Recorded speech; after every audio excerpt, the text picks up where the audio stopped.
tak se postupně usazujte, to vůbec nevadí. Tak já vás tady všichni vítám. Jsem moc ráda, že jste přišli. Děkuju, že jste tady, že jste si na mě našli čas. A ještě než začnu, tak já bych ráda poděkovala dvěma osobám. Jednak Orxionovi za pomoc organizací eventů a Janu Šišpikovi za prostory, takže moc děkuji. A já tedy přejdu k tomu programu. Já jsem si pro vás připravila přednáškový obsah, který už jsem jednou přednášela na eventy v Plzni. Bylo to při příležitosti těch Maker Magic eventů, což byly eventy ohlášené Groundspeakem se zaměřením na tvorbu cacheů, takže tomu je způsoben i ten přednáškový obsah. Dneska už sice nemáme žádný takový Maker Magic projekt, ale mně se sešlo několik dotazů, jestli budu ten event ještě někdy opakovat, že by to zajímalo více lidí, a proto jsem se rozhodla tady ještě jednou zopakovat a za pomoci tady Orxiona ho nahrát, pořídit můj záznam a umístit ho na YouTube. Tak děkuji, že mi to tady všichni umožňujete. Já vám budu vyprávět o keškách, které jsem, budu tam všechno kešky, které jsem prošla. A společným jmenovatelem všech těch keší je procházka. A je úplně jedno, jak dlouhá procházka, prostě 100 km procházka, nebo i 3 km, 4 km hodinová procházka. Protože to je taková moje největší vášeň v tom geocachingu. To je taková moje disciplína, kterou jsem si našla a nejoblíbenější druh keší, který jsem i několik založila a velkou spoustu prošla. A pro vás si budu vždycky všímat toho, jak jsou ty cache řešené, jakým způsobem vede ten owner své hledače k pokladu a v čem mi ty cache přišly nějak nezapomenutelné nebo výjimečné nebo zábavné, že si je třeba mnohdy pamatují i po 10 letech. A v čem by třeba pro vás mohly být inspirativní, kdybyste sami třeba něco takového chtěli založit. Tak já jsem si pro vás vždycky připravila taková schémata. Otázky a odpovědi, to je model, který vám vůbec nemusím představovat, protože jste takových multin mluvili všichni desítky a stovky. A za největší plusy považuji to, že je to samozřejmě bezkolizní systém, kdy, když máte dneska úplně přehlcený český geocaching, tak pořád ještě můžete dělat multinu založenou na otázkách a je to takový nejjednodušší způsob, jak založit multinu. Nevýhodou pro mě je největší to, že všechno už je dneska na internetu a je strašně těžké vymyslet smysluplné otázky, které nejsou ještě na Google Street View, všichni známe Panorama, všichni víme, že rozcesníky jsou vyfocené všechny na mapy.cz, infotable, to je všechno na internetu, takže vymyslet otázky, které se nedají dotknout od počítače, je čím dál těžší. A za minus si třeba považuji to, že jsou i nevhodné procesy, se k tomu stanu. Králický sněžní pěšky byla taková úplně obyčejná multina. Tam na ní vlastně nebylo nic extra, že žádné inovativní řešení, obyčejné otázky, jednoznačné teda otázky, žádný problém, žádný zásek, na konci byla plastová krabice. Proč vám to říkám? Protože ta cache má 107 FPček a můžeme si myslet, že kdyby ta cache nebyla na Králickém sněžníku, kdyby to nebyla taková krásná přechodová trasa Králického sněžníku, tak že by měla těch FPček výrazně méně. A tím se chci dostat k myšlence, že já si myslím, že na procházkových keškách jsou obecně nejdůležitější 3 věci, a to je trasa, trasa, trasa. Pro nějaké jako pěkné hodnocení a pro to, aby vám posílali hezké logy a hezkou odezvu. Takže přechodovka Králického sněžníku, když máte takhle úžasnou trasu, tak máte velký potenciál mít hezky hodnocenou cache, která vám bude přinášet samozřejmě zase radost během. Ještě větším příkladem toho, co říkám, byla tady nějaká naučná stezka Teplákov Overtovy skály, což jsem předtím nikdy neslyšela, když si říkám nějaká naučná stezka, no to má 165 FPček. To je vlastně jedna z nejlépe hodnocených takových procházkových kešek u nás, protože 165 na nějaké 15 kilometrové multině, tak to je jako poměrně hodně. Takže to je jedna z nejlépe hodnocených multin. A přitom taky, je tam prostě krabice, jsou tam otázky z nauční stezky, jenomže když se podíváte do mapy, tak vám to prozrazuje že to je na slapek a že to bude jako takováhle vyhlídková římsa, co budete po krásné vyhlídce. Takže když máte takovouhle úžasnou trasu, tak tam prostě založte Mutinu, protože si myslím, že ji budete mít dobře hodnocenou. A když nemáte takhle úžasnou trasu, tak to potom, abyste měli krásné hodnocení těch keší, tak to potom musíte dorovnat nějakými jinými atributy, jako že třeba máte krásnou finálku, nebo nějaké inovativní řešení, nebo nějakou kreativitu tam předvádíte na té keši. Takže tím se dá dorovnat, když třeba nemáte úplně pěknou trasu. Já se teda tady zastavím na téhle fotce. Já jsem tam měla v tom schématu napsáno, že může být nevýhodou, že nevždy je snadné vymyslet otázky tak, aby byly jednoznačné. A proč je to vlastně důležité, aby byly jednoznačné? Protože když se ti hledači nedopátrají té odpovědi, kterou vy potřebujete, tak to dají za vinu vám. Vy jste owner a vy můžete za to, že on odpověděl špatně. A tím pádem vám srazí prostě rating ty cache a vás to třeba vymezet, protože jste na té cache nechali spoustu času a myslíte si, že je dobrá, myslíte si, že je pěkná. A kvůli jedné otázce, kterou nemáte jako dobře formulovanou, kterou oni pochopili jinak, než byste chtěli, tak by vám mohli shodit hodnocení. Takže je vždycky důležité hledat otázky, které jsou dobře, nebo snažit se ty otázky dobře položit. A jaká je tedy dobrá otázka?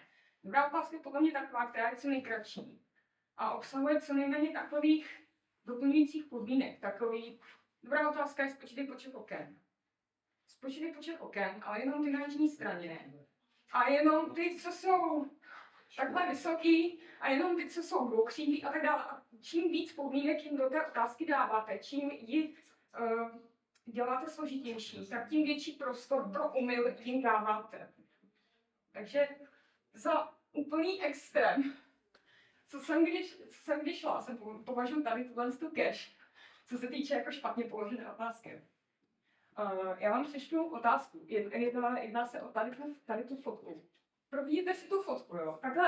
Takhle zmetkovité rozlišení tam je, to není větší ta fotka, to je prostě oříznutý ve špatném rozlišení. Určité souřadnice polohy mezi křížem a mobilou, G rovná se 10 na místa v minutách, 3 místné číslo, severopozice dělený 50 a zaokrouhlené na celé číslo. Tak sociálně zkuste říct, kolikrát si to musíte říct, kolikrát se to musíte přečíst, abyste pochopili, co se po vás vůbec chce. A ještě jak to bylo celá v němčině, že jo, tak to bylo jako moje věc, že tomu tak dobře nerozumím zkrátka a dobře. Já jsem sám napsat o finálku už asi 3/3 stage, jinak bych vůbec tu cache nikdy neumluvila. A ani jsem si nedávala příliš velké naděje, protože na té cache se odehrálo dle mého názoru nejlegendárnější DNF českého geocachingu.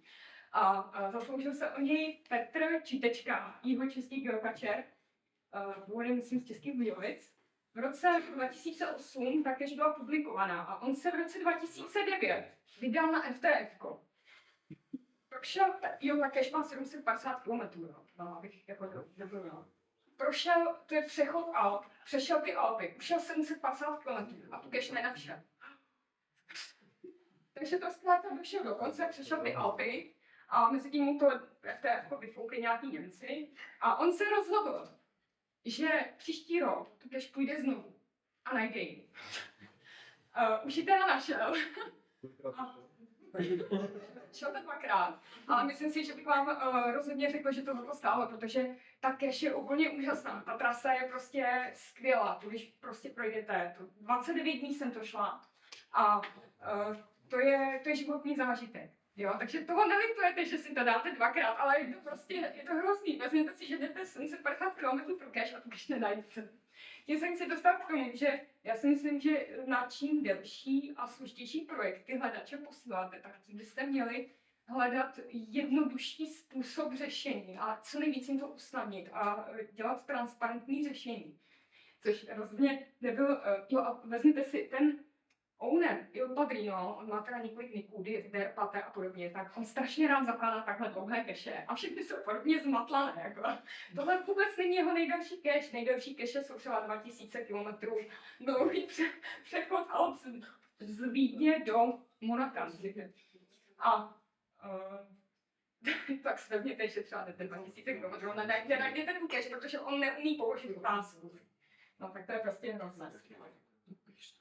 Teď, když říkám, že byste ty otázky, že byste měli vždycky hledat nějaké jako jednoznačné otázky, tak si říkáte, no ale my chceme zakládat taky těžké multiny do statistik a jak máme udělat to, aby ty otázky byly těžké. Já si myslím, že se dají najít těžké otázky, ale přesto mohou být jednoznačné. Tady na téhle z té cache, která byla Nové Bystřici, to znamená Jižní Čechy, tak mě tam zaujala Matera D5. A bylo tam víc takových jako zajímavých otázek, ale mně se třeba líbila otázka, založení kostela. Když jste na místo, říkáte si, to bude fofr, jo, zjistíme tam někde nějaký rok. Jsme nejdřív objeli kostel dokola a zjistili jsme, že tam ten rok nikde není. Pak jsme zvedli hlavu a zjistili jsme, že ho musíme vyčíst z toho chronogramu. Víte, co je chronogram?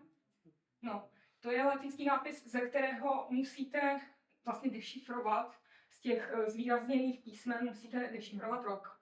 A to je podle mě, zaprvé teda to nebylo moc dobře vidět, takže jsme si to museli něčím přizumovat, takže jste museli mít nějaký dalekohled. A za druhé to je otázka, která je naprosto jednoznačná a přitom je velice těžká. Nebo je určitě těžká. A to je podle mě způsob, jak dělat těžkou otázku. A přitom z těch hledačů nedělat blbce. Takže teď mě určitě řeknete, že taková otázka se samozřejmě nedá jako vymyslet všude. No nedá, ale tak je to těžká cache. A těžká je proto, že je jak těžká pro hledače, tak na zahodní.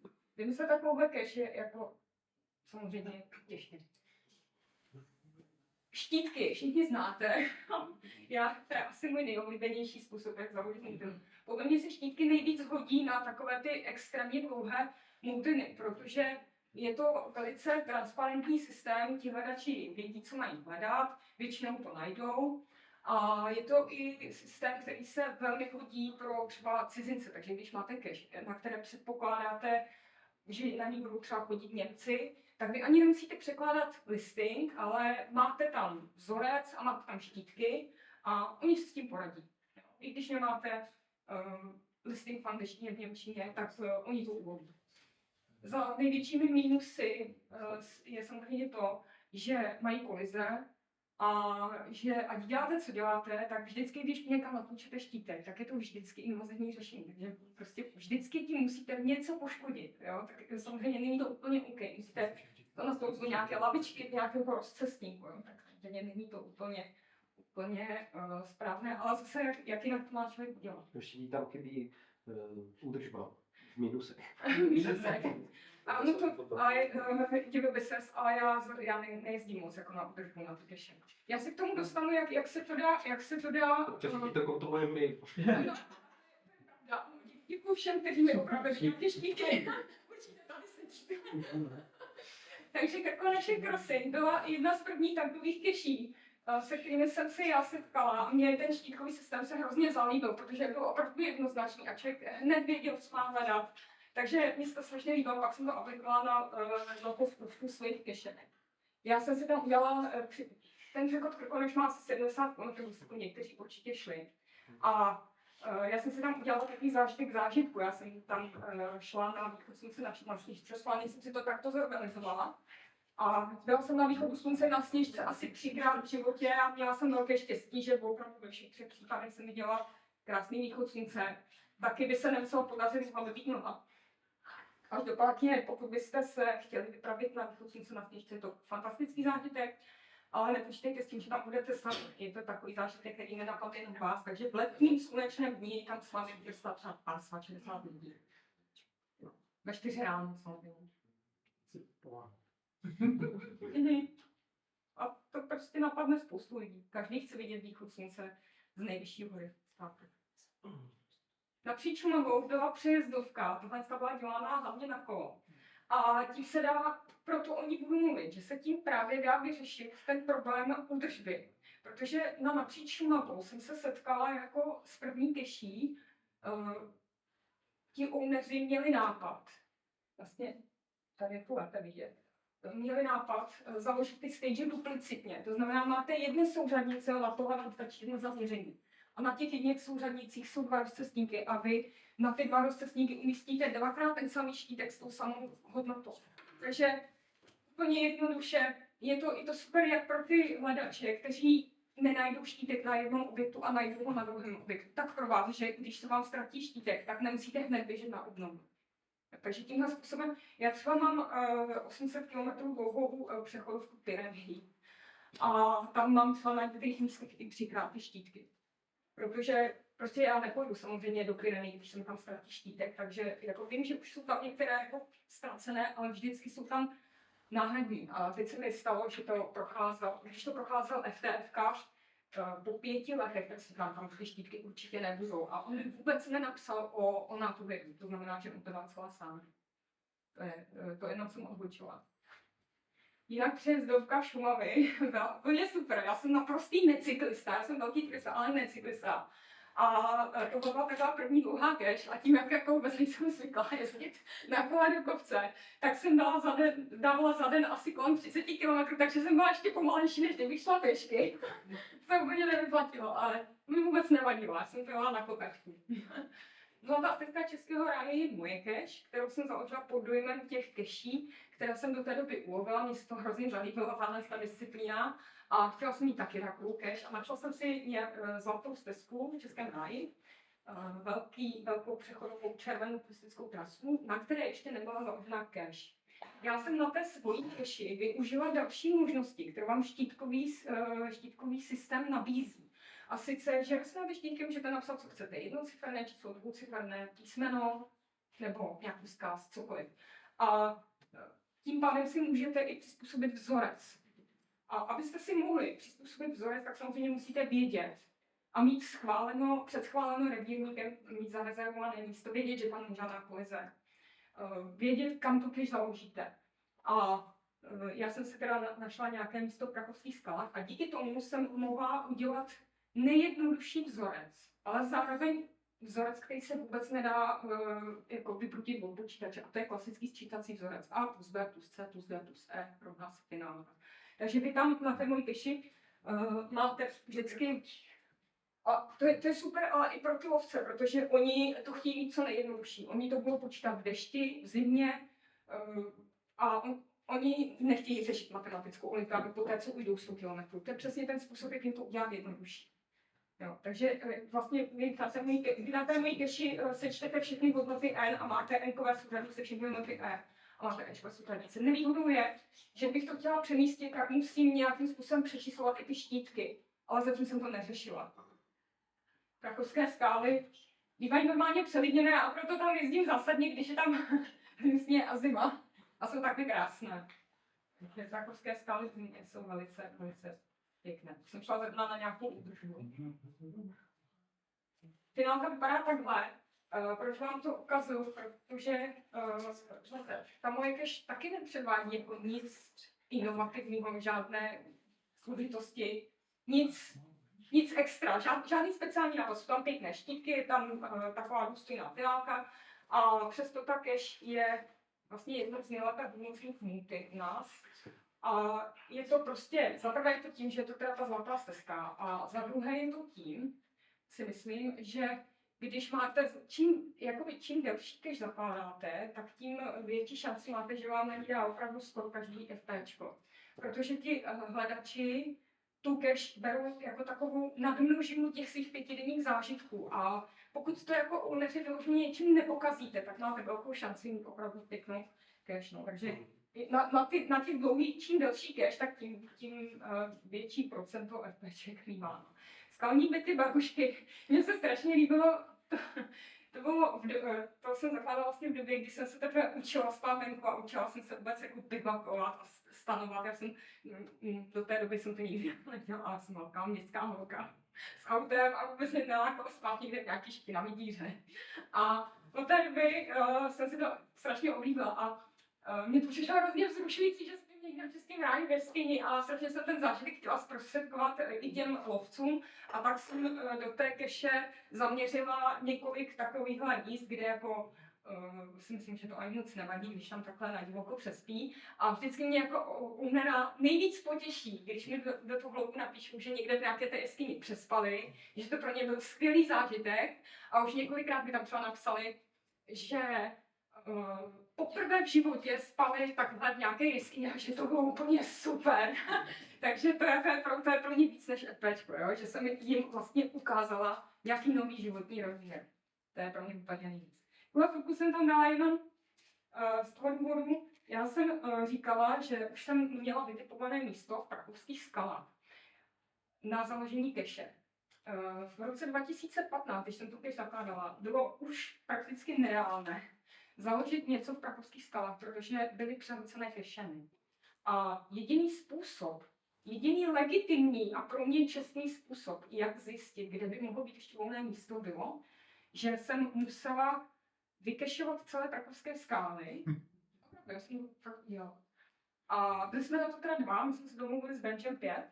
A všechno jsme vyuštili a pak jsme si tam udělali asi 2denní trek, a protože tam je spousta minutin, a tak jsme museli všechno uběhat, dělat si kolizní kruhy. Vytipovala jsem si asi 3 místa, kde by se dalo také založit, a všechna 3 byla volná. A založila jsem tam tu keš tímhle způsobem. I přesto se stalo, i když jsem se strašně snažila ani ty štítky neumístěvat do kolizí, tak se mi stalo, že na 17 štítcích a jedné finálce jsem údajně napráskala asi 14 kolizí. A byly teda, tak tu keš schvalovali 2 revírníci, bylo to těžké to schválit, ale dlouho to trvalo asi měsíc, ale nakonec to podařilo, já s ním mám jako hroznou radost z té keše. Do dneška mi přináší jako super, takový super pozitivní ovoc. Vodopády Krkonoš byla super cash, měla úžasné jednotící téma. A sice, že jste vlastně proběhaly všechny vodopády na české straně Krkonoš, což je prostě super, to je úžasný projekt. Jo. On si proto vymyslel, zase byla to štítková hmutina, a on si proto vytvořil takovéhle webové stránky, na které umístil fotohinty. A takže si s tím dal opravdu jako velkou práci, bylo to super. Ale co si třeba myslím, že tam byly opravdu strašně obtížné ty dohledávky. Podívejte se, to je fotohyn. Pak tam hledáte takový štítek, to je 10 let starý fotohyn. Vy tam hledáte prostě nějaký baznek, na kterým je štítek. To, hledáte to vždycky, protože ty vodopády jsou v těžkém terénu, vždycky v nějakých sprších, v nějakých 3-4 terénu, ale jste v 4 hledáte tam takový nějaký pahel, který už tam ani nemusí být. Takže jako mně se třeba stávalo. A to tam jsou úplně každý, že ty stage nemohl vůbec toho hledat, a že jim třeba trvalo víc než hodinu hledání jedné stage. Já si myslím, geogračeři jsou sice rádi hledají poklady, ale jako hledat hodinu štítek nebaví nikomu.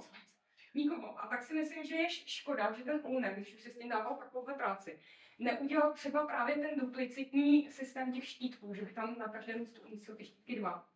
Takže měl by podle mě mnohem zajímavější hodnocení té keše, než jenom 13 FPček, protože ten projekt, ono to teda nemluvilo moc lidí, jo, ale stejně si myslím, že tam by těch FPček bylo víc, kdyby nenaštval tolik lidí těmi strašnými dohledávkami. Ale jinak to byla opravdu nádherná keš. Vy se vlastně díky tomuhle projdete po všech vodopádech, které jsou přístupné jako legálně, které jsou v první zóně, ten Humavský vodopád, které jsou v první zóně národního parku a nevede k ním značená cesta, tak ty tam samozřejmě nemá, ty musel vyřadit, ale jinak se projdete po úplně všech vodopádech, po kterých se jde. Takže to jako doporučuji třeba na léto, to byla fakt super cash, ale ty dohledávky, vyhráte si na každý stage tak hodin. Pančarský vodopád, náš nejvyšší vodopád. Vodopády bílého, ne. No, vidíte všichni. Jo, s některými stagemi se vypořádal tím způsobem, tohle je Hančův vodopád. A k němu se normálně nesmí, tak stage umístil na vyhrstku na ten Hančův vodopád, což se mi taky docela líbilo, protože si s tím zkrátka poradil. Vymyslel náhradní řešení, jak byste si mohli provodit.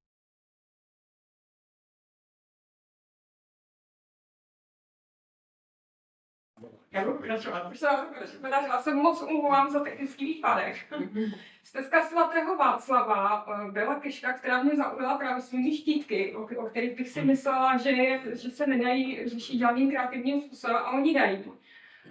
Owner Oto.cz má spoustu krásných keší a vysoce hodnocených a tak není překvapením, že si umí jako vymyslet velice kreativní řešení. Ten štítek je vytisklý na 3D tiskárně, to jste všichni poznali. Mně se třeba líbilo to 3D profilování, že tam máte ty informace vystouplat. To znamená, když mu to vybledne a viděli jsme tam vybledné štítky, tak to stále nestratí tu informační hodnotu. Takže už tohle je třeba věc, na kterou myslel. My jsme tam měli vždycky na každém štítku souřadnici dalšího štítku, protože jste nevěděli, kam jdete. Jo, bylo to ve Slavkovském lese. Bylo to asi 50 km procházka ve Slavkovském lese. A vždycky nějaké souřadnice prochozího bodu. A plus tam byl QR kód. A když jste si vyskenovali ten QR kód, mně ten QR kód přišel zbytečný, protože já chodím s Garmin navigací a tak jsem si to vždycky přepisovala, ale můj parťák, co to se mnou šel, Mrkvička, František, tak si to strašně pochvaloval, protože on si to vždycky vyskenoval, ten QR kód, a zobrazili se mu tyhle dvoje souřadnice a on říká, já si to hnedka přepošlu do Locusu a nemusím to určitě přepisovat. Ale strašně si to pochvaloval, jak mu to ten owner krásně vymyslel. Takže to je třeba další věc. Tohle od vás vůbec nikdo nečeká, že tohle budete dělat, ale můžete si být jistí, že když vás to napadne, když to uděláte, tak to někdo ocení. Tak další. Tak mně se ale líbily třeba i tyhle štítky, protože to naprosto dementuje to, co jsem řekla, že všechny štítky jsou invazivní, protože samolepka prostě není invazivní. A no a já jsem se pokusila to strhnout, protože mě zajímalo, jak moc je to odolné.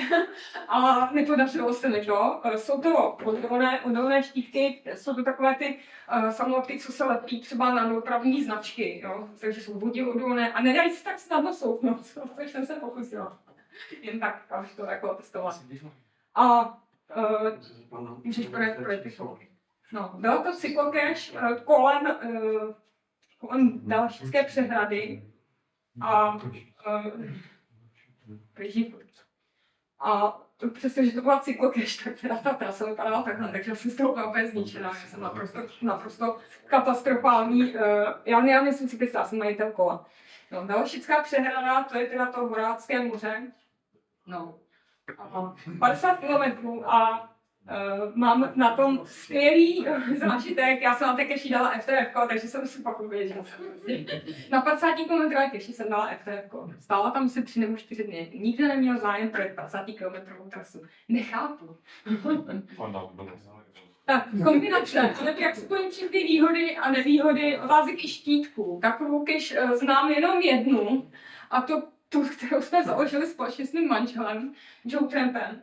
A to je přechodovka hrebeně Nízkých Tater. Já jsem chtěla nějaké jako neotřelé řešení. A říkala jsem si, já už mám založený samý bouštítkový keše, já mě řeknu, že neumím založit nic jiného, takže to vlastně trošku pravda. Ale tak říkám, tak zkusím něco nového. Tak, ale zároveň jsem chtěla, aby tam byly duplicitní ty stage. Tak jsme vymysleli, že na každé stage dáme otázku a rovnou vezmeme sebou raznice a rovnou tam vyrazíme tu správnou odpověď. Pro ty lovce je to fajn, vy si přečtete otázku, odpovíte na ní a pak si ověříte na tom štítku. Ale pro toho ownera neznám nic horšího. To byl ten nejblbější nápad, jaký mě napadlo při zakládání keší. Protože už asi po 3 letech telefony ze Slovenska. 4 Hanko, prosím tě, tady je nový cestník, platí to cena cestníku nebo to cena na vyražení na tom štítku, jo. Takže já jsem furt odpovídala na tyhle, furt se tam děly nějaké změny. A já říkám, to je hrozný, já když tam pojedu, tak to budu muset za prvé celé projít tu na 100 km. Za druhé si budu muset jak teďka stáhnout zase ty raznice, abych zachovala ten systém. Říkám, ne, já to celý přikopu a nechám tam normálně dvouštítkový systém, jenomže mezi tím, než jsem to chtěla celé překopat, celé zjednodušit, tak se stalo to, že nám tu cache ocenili v Groundspeaku jako Geocache of the Week, což je, oni na blogu ocení cache, které se jim jakoby líbí. A dělají to samozřejmě od počítače, oni to už neprošli, ale i tak je to jako hezké ohodnocení. A dokonce se nám pak stalo, že nám ji vyhodnotili v dalším článku jako Our Favorite Geocaches of the Week. A do toho přišlo nominování od Slováků přímo na cenu Geo Awards.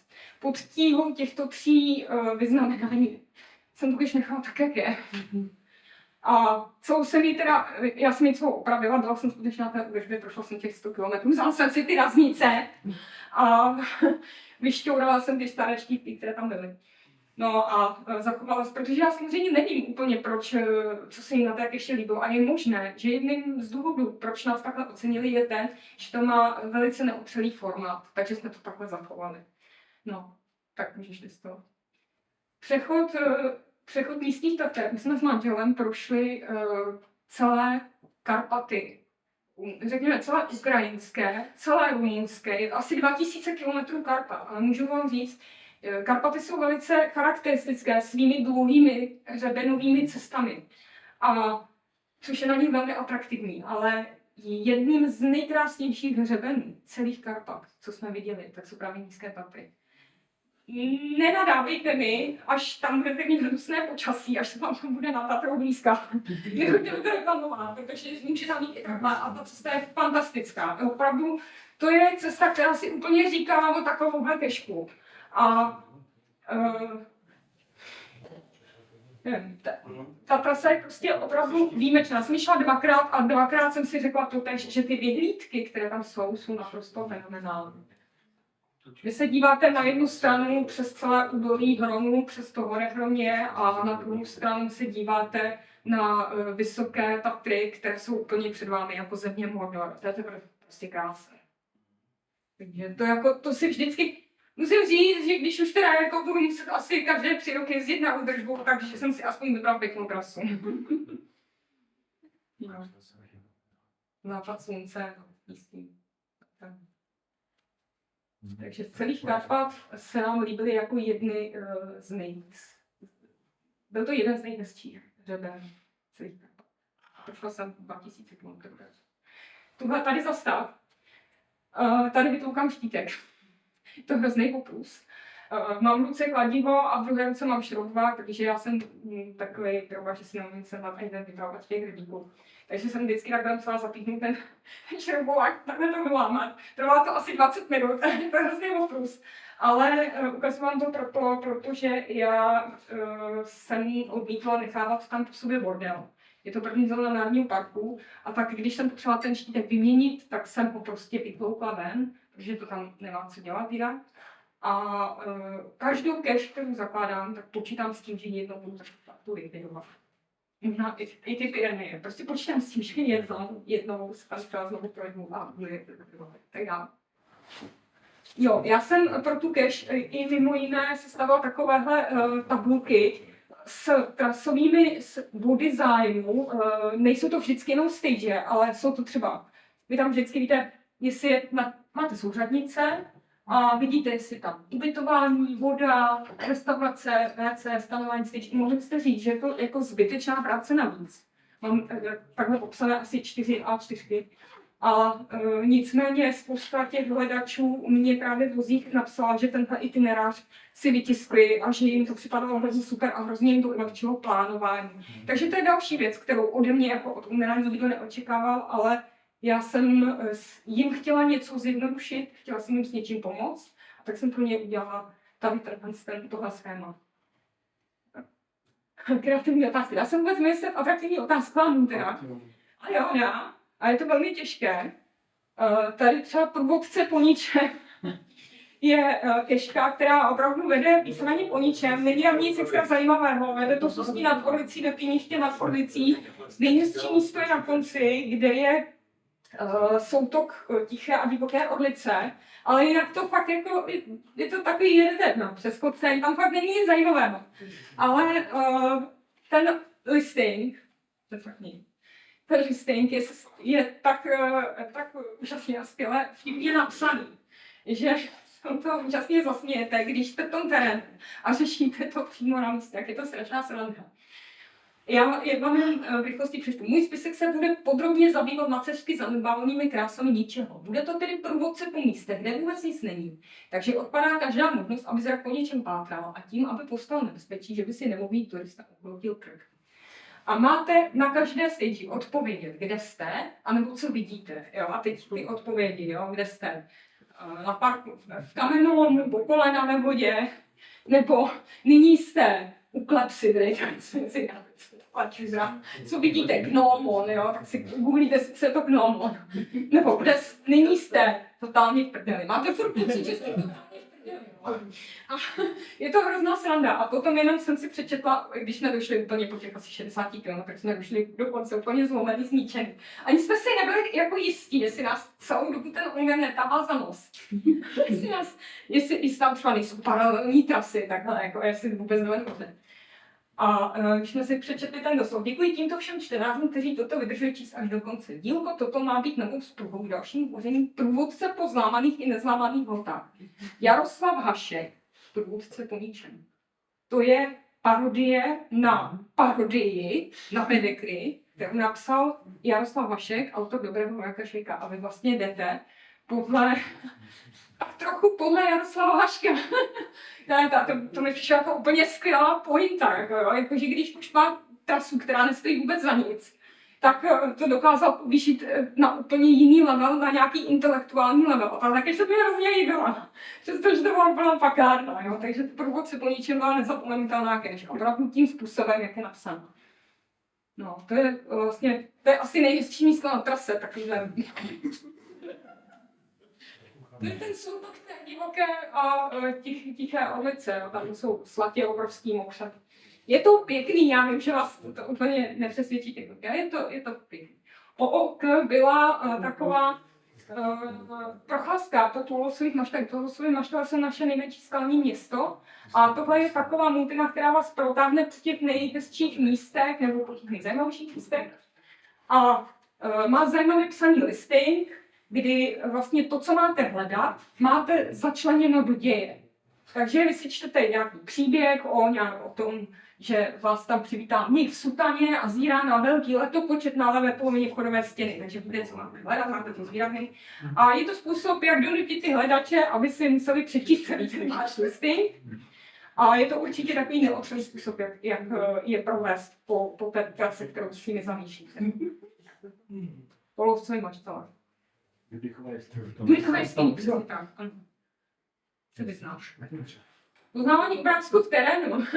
To všichni znáte, to je oblíbená forma pro letterbox.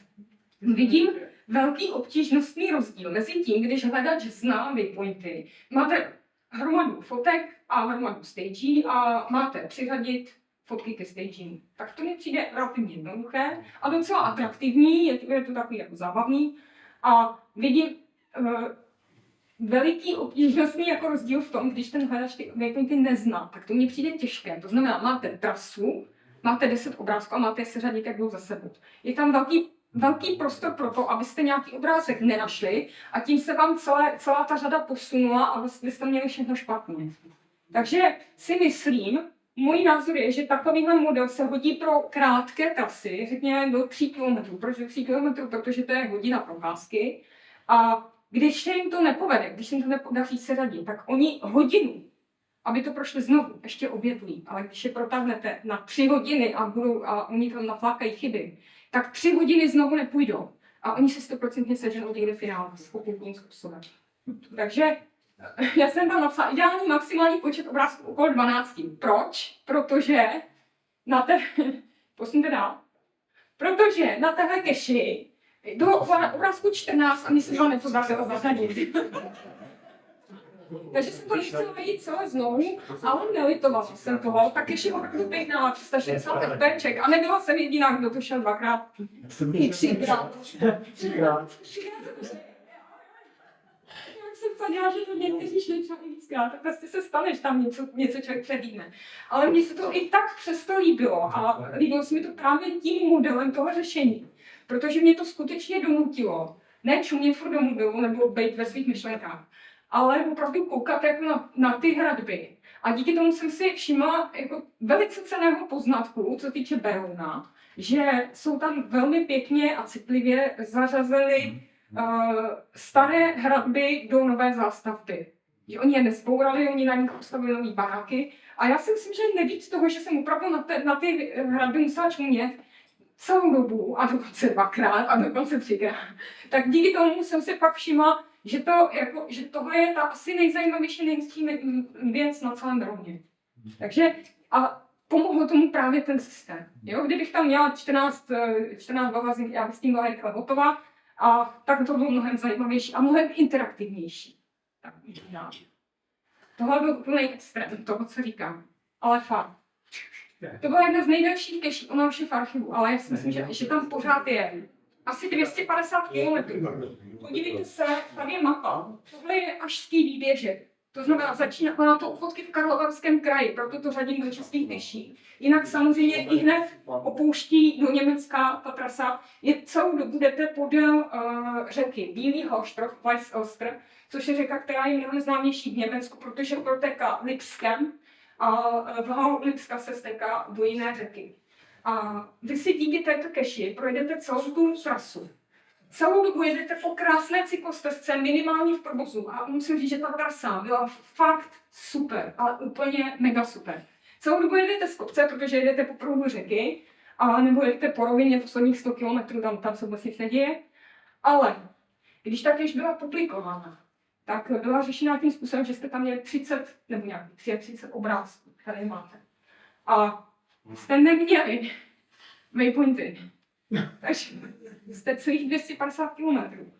Museli čumět, jestli nezajdete na nějaký dítě, nezajdete nějakého psa, ne, jestli vás nepřejde auto. Musíte koukat, prostě jste účastníci provozu. 250 km a do toho si máte pamatovat. Další takovýhle blbosti prostě, jo. Takže 250 km si máte pamatovat, kde je tohle hlavička. Jo, mně se to hned na začátku stalo, že mi tam křupla, jo, ještě vrát to zpátky, ještě na to schéma. Podívejte se na ten vzorec, jo. Strašně friendly vzorec, ale opravdu jako hrozně přehlednej, jo. Jako, takže mně se to nepodařilo, jsem opravdu jo a pozor, on vlastně pod tíhou té kritiky, která tam asi byla, tak tu cache předělal a zveřejnil potom ty souřadnice a já jsem to jela už při zveřejněných souřadnicích, přesto se mi to nepodařilo. No nic, a jako tam už asi je nějaká moje chyba. Jako. Takže i tak se mi to nepodařilo. A co jsem si tak pročítala, ty logy, tak já teda bylo tam hodně německých logů, takže mě upadla šlapka celý těch 250 km jsem jela na jednu šlapku. A já si myslím, že cache, kterou nikdo nevyřeší standardním způsobem bez pomoci ownera, tak je prostě špatně udělané. A z těch logů mi to vyplývalo, že si každý musel říct tomu ownerovi o pomoc. Halštrovské hory. Ty jsou tohle ještě na naší straně hranice, to bylo možná Německo. Halštrovské hory. Tam se spala tady na tom přístřešku. No to super. Já si pamatuju, mně se to strašně líbilo. A já jsem to jela, když jsem měla zápal plic. Jak jsem měla nějakou zvýšenou aktivitu, tak ten zápal plic se mi roznesl všude po těle, že jo? A dostal se mi do uší a měla jsem zánět obou středních uší. Obou uší. Neslyšela jsem vůbec, ale vůbec nic, auta na mě to úplně prostě jo, a já nic, já úplně pohoda. Lidi na mě řvali, něco na mě mluvili a nic, prostě jsem byl úplně hluchý člověk. A furt jsem čekala, kdy mi to konečně praskne, abych mohla jít domů a měla jsem svým ale neprasklo to. A tak jsem to celý odjela úplně hlucha. A tohle to už je někde u Lipska, tam už je ta řeka opravdu takhle široká. A mně se stala taková vtipná historka, jo. Jak jsem vůbec nikoho neslyšela, teď lidi na mě mluvili, říkali se, že jim neodpovídám, tak jsem chtěla si objednat jídlo v nějakém stánku a napsala jsem podle Google Translate německy. Dobrý den, prosím, smažák s hranolkami, nemluvte na mě, jsem hluchá. Že každý na mě někam mluvil, že já úplně se na mě hned spustili. Jo, tam je, to byste čekali, že za 250 km tam bude nějaké pěkné místo, jo, tak takhle vypadá to místo s finálem. Vidět tohle, takže spíše tam jeden finál. No, a takže jsem jí napsala na lísteček. Nemluvte na mě, jsem hluchá. Si to, a to nemluvte na mě, jsem hluchá. A ono si to přečetá. A říká, já, a začala na mě mluvit znakovou řečí.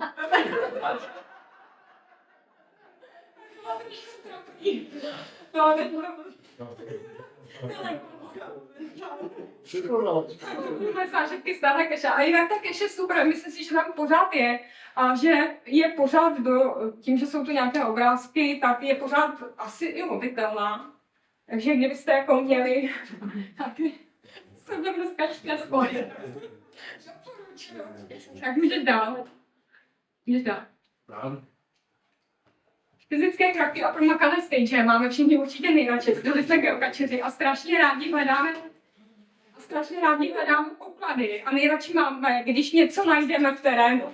Takže jako plusy jsou, že to je super atraktivní a je to jako interaktivní pestrý pro toho hledače, máte tam velké ownerské možnosti a minusy samozřejmě, že jsou tam kolize a ty kolize jako štítky nad tím ten revírník ještě zamhoří okolo. No tam máte nějakou petku nebo nějakou mikrošku, tak prostě 161 metrů a to s revírníkem nehne.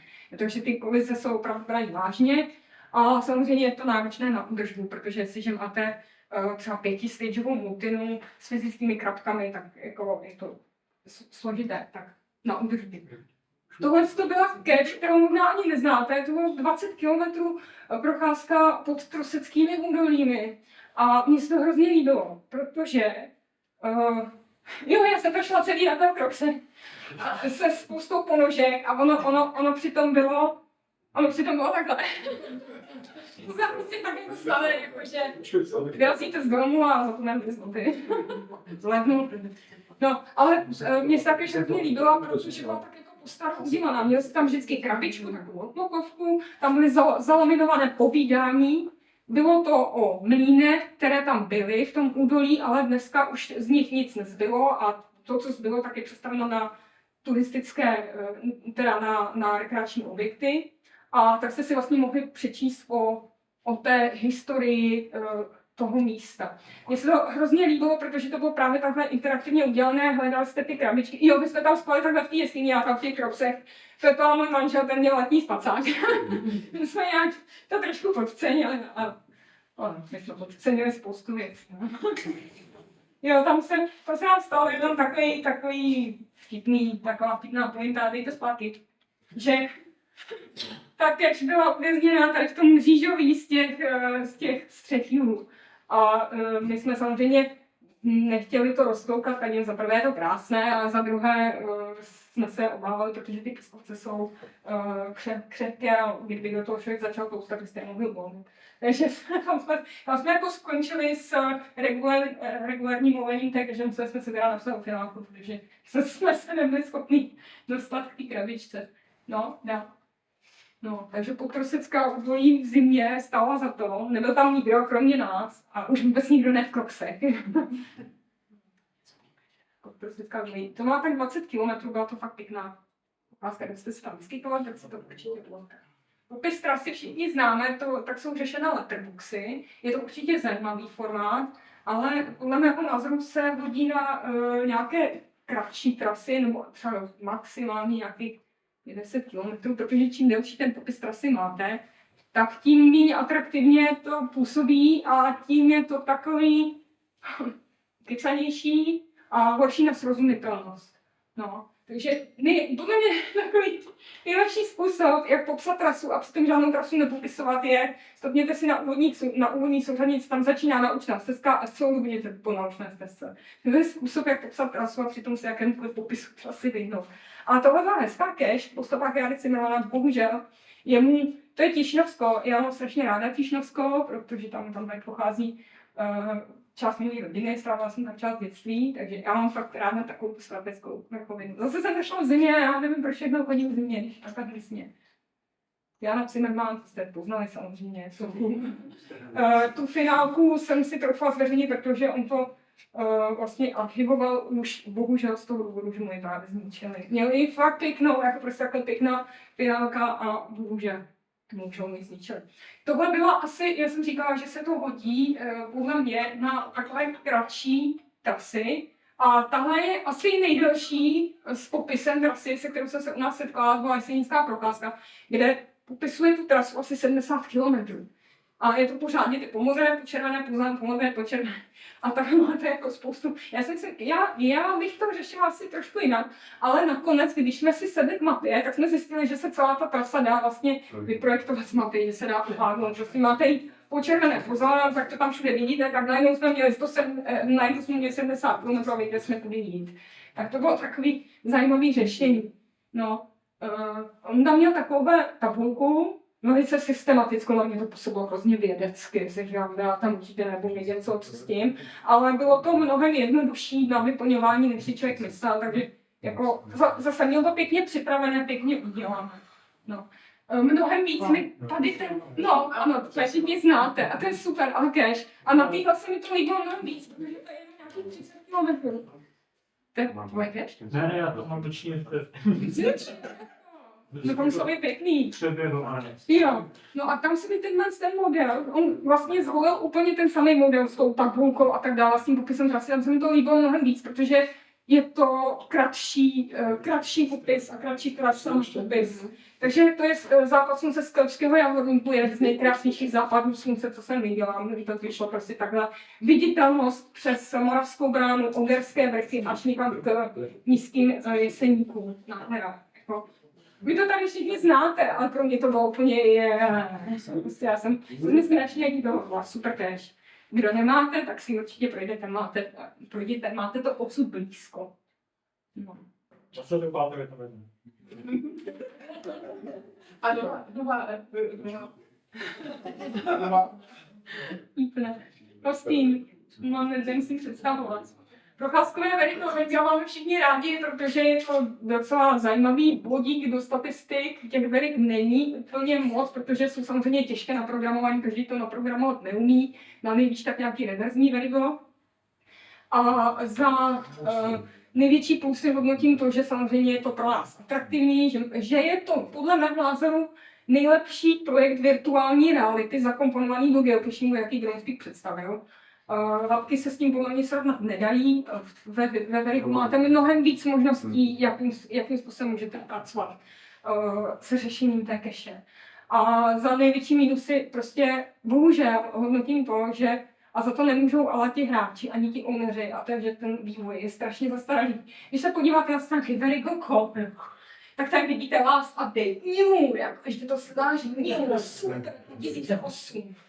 Takže oni se na to úplně vyprdli a bohužel všichni víme, že to xá, že to padá, že jsme nějaký hry nedohráli, že jsme museli je začít znovu a tak dále. A to je prostě bohužel vy na to Groundspeaku. Až budete psát ty naštvaný logy na ty ownery, zase mi to spadlo, tak podle mě ti ownery na to prostě nemůžou, protože ten systém je bohužel špatný.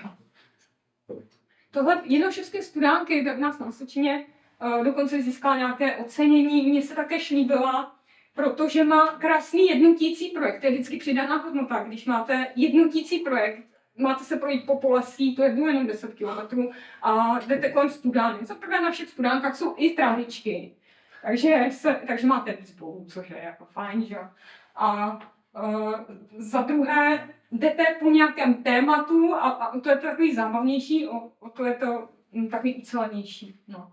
Takže jednoševské studánky bylo Verigo, které mě jako až překvapivě zaujalo, že to bylo prostě hezké, milé Verigo, 10 km, nic brutálního. No. Monteverse v Českém středohoří je jedno z takových našich delších verik. A mně se strašně líbilo, protože České středohoří, to je prostě, mimochodem víte, že Českém středohoří se původně říkal Český ráj.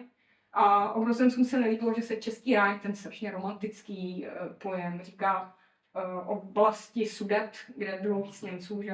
Tak to přejmenovali na tu Mnichov-Hradišťskou Turnovskou oblast, ale jako původně se Český ráj jmenovalo České středohoří. Mimochodem to Verigo Monteverest spočíval v tom, že vy jste vlastně měli součtem nadmořských výšek těch kopců, které on vybral, tak vám vyšlo 8848, což je nadmořská výška Monteverestu. je to určitě jako zajímavá pointa, samozřejmě to svádí k tomu, že si musel vybrat ty kopce tak, aby se mu hodili do toho součtu a ne všechny byly zajímavé, ale zase na druhou stranu v Českém středohoří jsou skoro všechny kopce zajímavé, prostě bylo nahoru a vidíte krásnou vyhlídku. A nikde nejsou tak krásné vyhlídky jako v Českém středohoří. No, to je novoroční výstup na Hoření, myslím. Rana, jste možná poznala. No. A mě tohle Verigo, zastav, mě tohle Verigo inspirovalo k založení potom mojí vlastní cache. Prostě mi se to tak líbilo, že jsem si ten projekt převzala a založila potom svůj cache. Ale jo, řeknu vám jeden takový zážitek, ke kterému se stavím následující podcast, ale chvíličku. Nám se tam stalo, my jsme tam někde spali pod širákem a uprostřed noci najednou cítím, jako mě takhle ťapkám myš, tak běž, ani. A zase zhodila se mi a někde po noci takhle ťap, zmystíte takhle do hlasu, hrozný, když mám vás v noci ťapem myš a vy vůbec nevidíte, teď mě začal zalezat do toho spacáknu. Teď jsem se tam s ní furt bojovala, vždycky hošnete tu baterku, kde seš, nikde, to se si vymysleli, to jsou vaše bludy. Myš je nepolopitelná. A uprostřed noci najednou přestala, říkám, konečně si našla něco jiného. No a ráno jsme pochopili, co si našla. Ukaž tu kurku.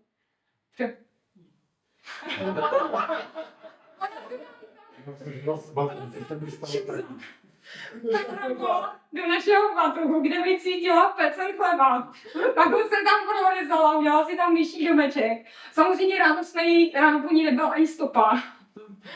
To mi ještě a potrestali, neměli jsme šanci. A my samozřejmě pecen chleba, protože na té kůži jsme nechtěli vyhazovat pecen chleba, tak jsme to vyřízli a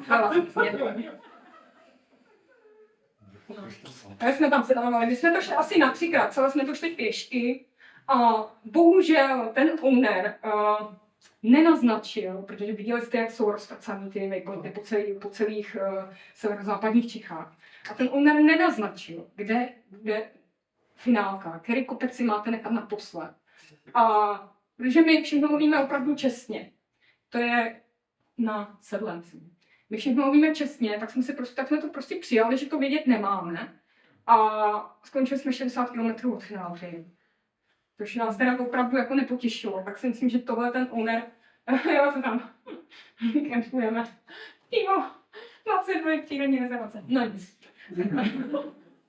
A k téhle cache mě to potom inspirovalo. To je moje vlastní Verigo, které opravdu má ten inspirační zdroj v tom Českém středohoří. To je, máte za úkol projít 17 800 ve Žďárských vrších, je to asi 50 kilometrů a mně se proto naprosto nejvíc líbilo to Verigo a udělala jsem to podle modelu té cache, takže to byla opravdu cache, která mě inspirovala. Série s bonusem, to máme všichni rádi, že jo, prostě body, doprovody, takže je to zábavné, jsou tam kolize, všichni víme, že je to náročné na údržbu, ale hlavně je největší problém, že už dneska jsou všude cache, takže když chcete založit, když chcete založit takovouhle krásnou sérii, naprosto úžasnou sérii jizerské tisícovky, kde opravdu každou tradičku založíte na té tisícovce a na tam bonusová čísla a potom spočítáte bonusovku, tak už to jako nejde, protože všude jsou cache. A má ještě sesterskou cache jizerské výhledy, tohle se Ořešník mimochodem, tam taky procházíte při těch jizerských výhledech. Vyplatí se to jít společně, protože ty tradičky se prolínají a během 2-3 dnů máte obě ty série ulovené. A to bylo fakt jako super série s bonusem. Tak to jako jsou série, které mě fakt tahují. Ale to, že dneska už jsou všude cache, rozhodně nevadilo Bikerovi Patyjovi, mému kamarádovi, který založil Korunu Jeseníků. A jeho inspirační pointou byla Koruna světa, která spočívala v tom, že máte vystoupit na nejvyšší horu všech kontinentů. A on to stanovil tak, že musíš vystoupit na 8 nejvyšších vrcholů jednotlivých geomorfologických celků.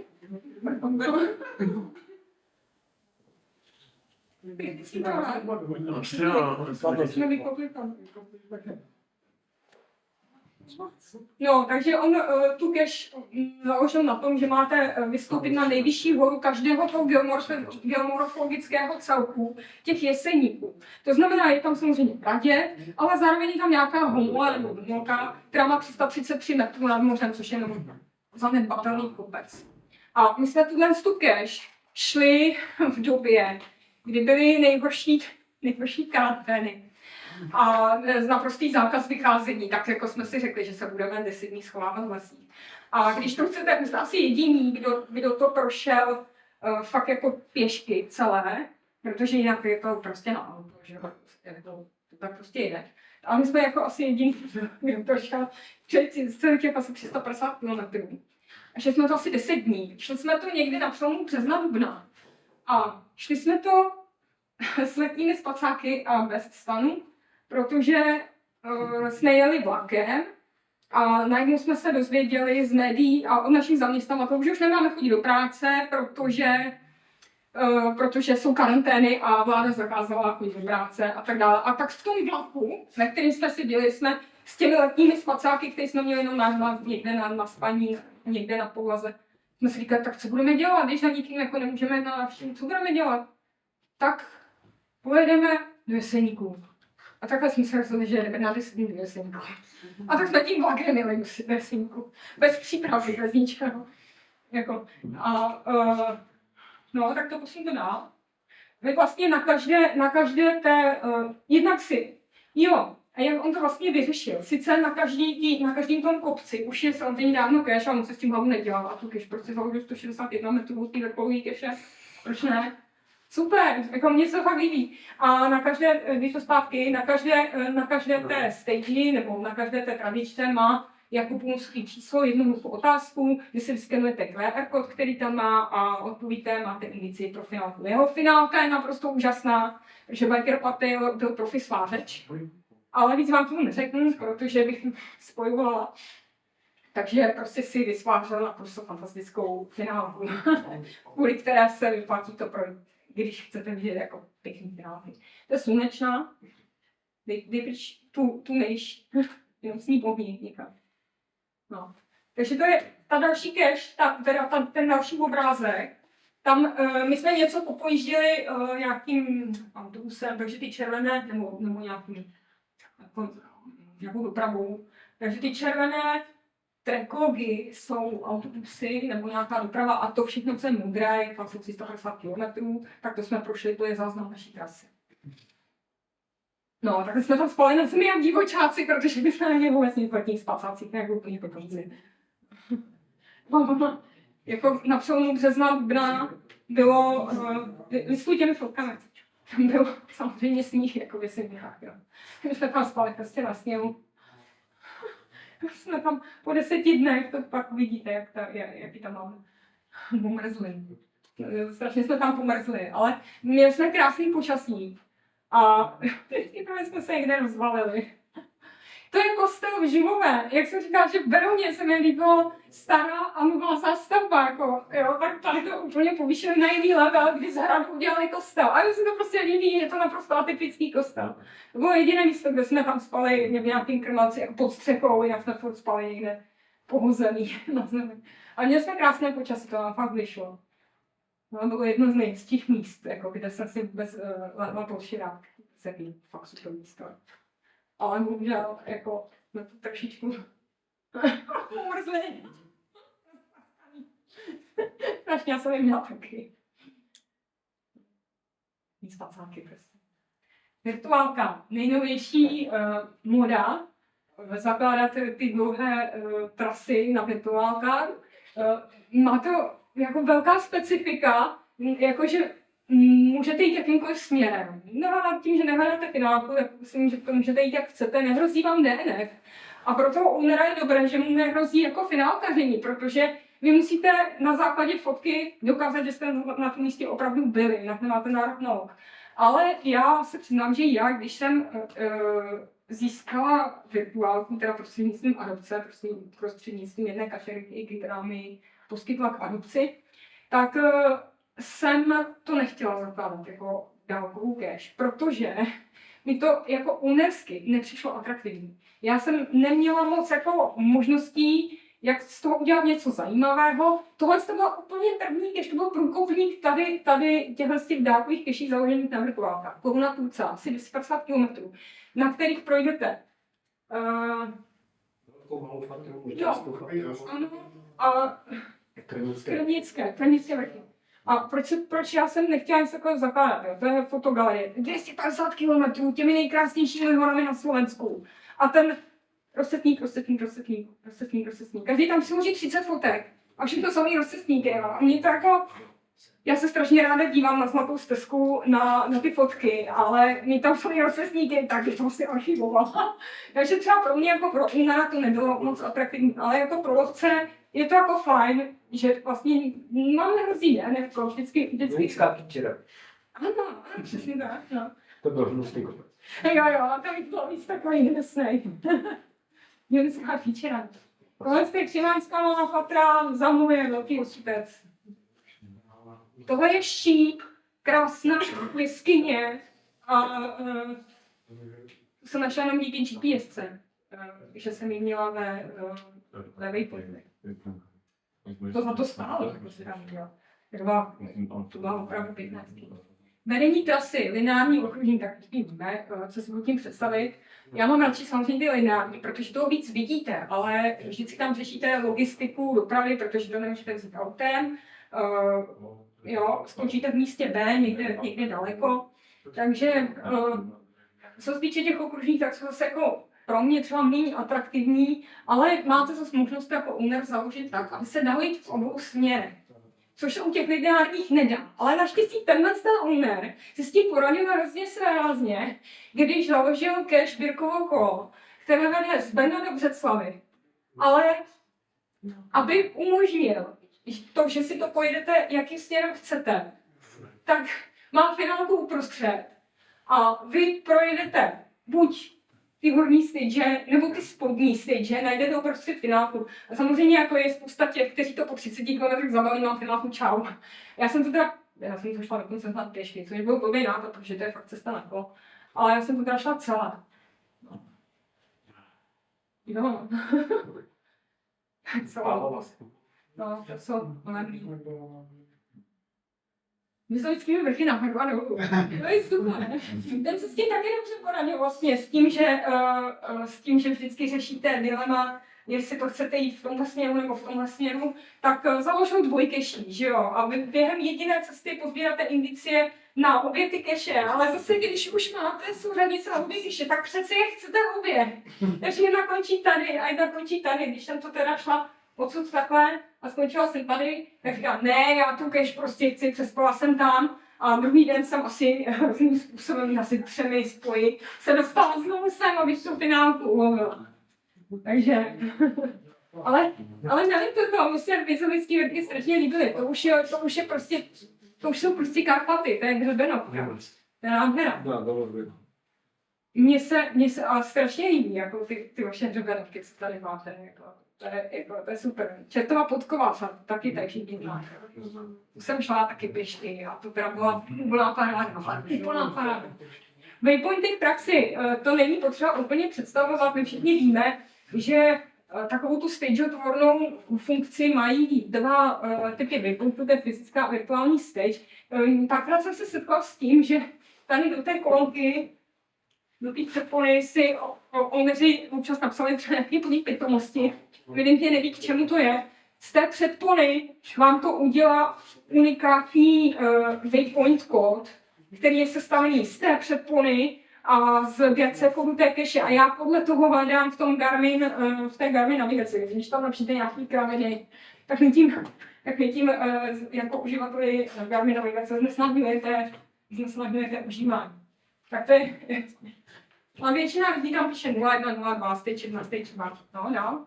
A mně se strašně líbila tahle cache, ale já jsem ji logila už asi 10 let po archivu a tam už dneska nic není. Tam už není tam možnost po archivačního odlohu, já jsem to taky nelogovala. Bylo to Underground a podle mě to byla jedna z nejkrásnějších dálkoplazové, které u nás vůbec kdy byly.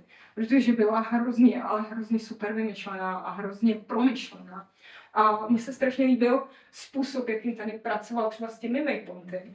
A on si vymyslel svůj vlastní takový waypointový systém, že máte tam breakpoint, to jsou stage multicache, to byla vždycky krabička, kde jste si něco přečetli o tom místě, kde jste a získali jste další quest point nebo question to answer, takže další otázky, na které jste měli odpovědět a zase jste vypočítali další breakpoint.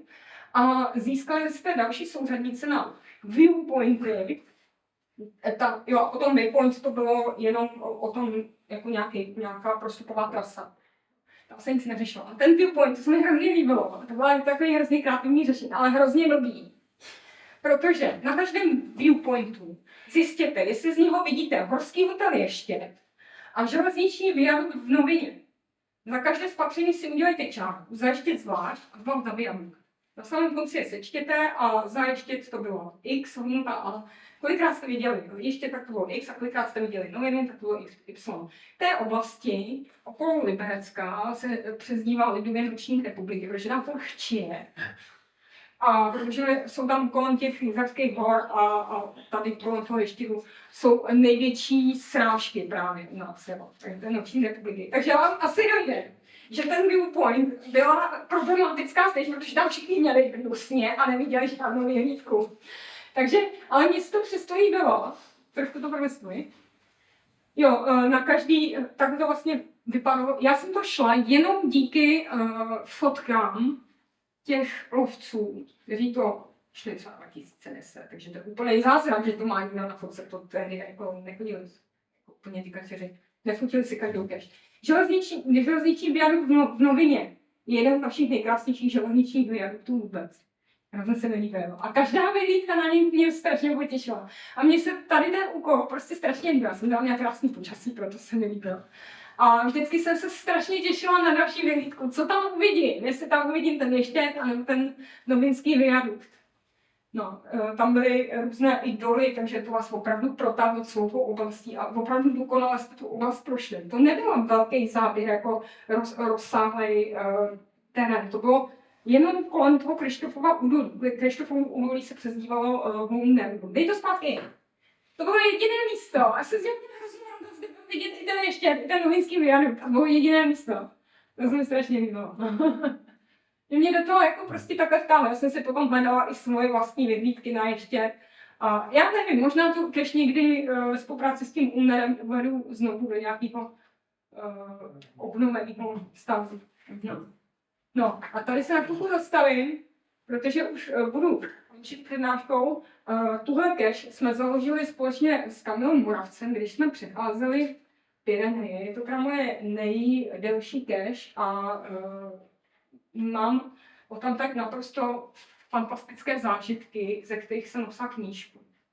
Ta knížka bude vydaná příštího roku, zřejmě na jaře 2025.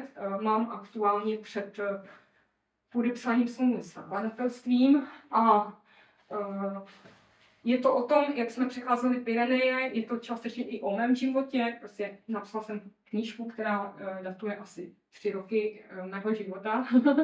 No, tak trošku, ale hlavně je to o těch Pyrenejích, no, musím to dát. A to je navrhovaná obálka té knížky. Já vám zatím nemůžu říct název, nemůžu vám nic říct, protože nemám ty věci zatím schválené s nakladatelstvím. A kdybyste náhodou, kdyby vás zaujalo na to vydání, anebo byste aspoň chtěli vědět dál nějaké informace o té knížce, tak budu ráda, když mě třeba budete sledovat na Facebooku a na Instagramu, protože budu potřebovat nějakou podporu veřejnosti. Takže já vám všem moc děkuji za pozornost. Jsem moc ráda, že jste přišli, že jste si mě poslechli, že jste si na mě udělali čas. Děkuji vám za pozornost a mějte se krásně.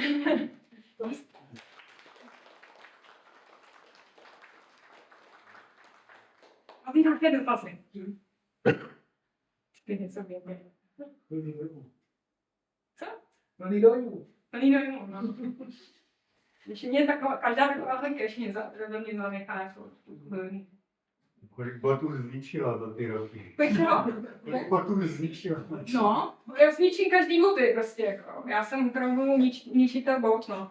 A já nevím, jestli mám teď, já už nosím na tyhle pochody, já už nosím jenom kožené pohory, netvrdím, že to je řešení pro každého, já mám prostě ráda kožené pohory, protože mě to drží Vlastně kotí. nic lepšího není. Já si to myslím, ale prostě každý si musí najít svoje řešení. Mně jsou svědčí kožené pohory, protože nejlíp chrání nohu. A zničila jsem, mám už teď asi 4., ale oni samozřejmě, když je ušetřujete a chováte se s ním slušně, tak vydrží dlouho. On teď jenom moderní, tak je to na lehko, že všechno máte lehké a chodíte v teniskách. Ale No právě. Je to tak jako, já taky mám kožené pohory. Právě, že jako spousta lidí si to pochvaluje, já ten názor musím respektovat, protože každý prostě nemá ty samé požadavky. Jo? A taky je vždycky otázkou, co chodíte. Jestli chodíte Pyreneje, tak spíš bude propustovat kožené pohory, jestli chodíte maximálně jeseníky, tak na to vám stačí prostě ty lehčí kecky.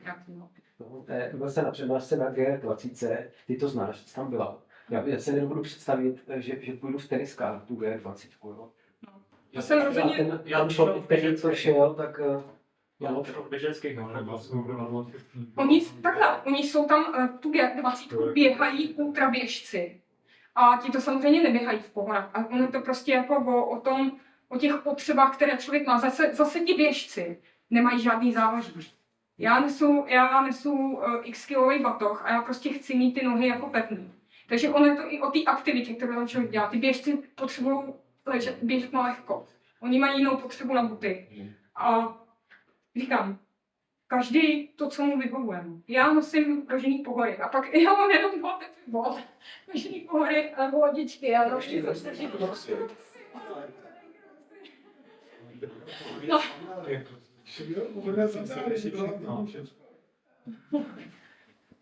Jako ty kroksy byly fakt A třeba na kolo bereš si stan, nebo spíš se počítáš někde na zastávce, kde se dá? Na kole. Když jsem jela ten bílý Halštrov, tak jsem měla krosnu, protože já, jak nejsem cyklista, tak se mi nechtěli pozývat ani ty brašny na to. Já kdybych jako to myslela vážně s tím kolem, tak bych si pořídila brašny. A snažila bych se nemít nic jiného než ty brašny. Ale tím, jak já jsem naprosto rekreační anticyklista, tak jsem prostě vzala krosnu, že jo, a pak jsem měla takhle takhle, no se nemohla ani sledovat. Tak blbej způsob, jak to s krosnou.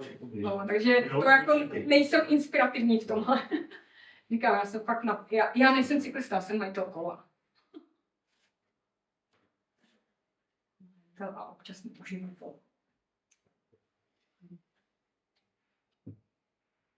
Jestli nemáte žádný dotazy, tak třeba individuálně, ještě určitě chvilku budu. Ještě jednou moc děkuju za hezký event. Díky vám, mohla být. My taky děkujeme. Děkujeme.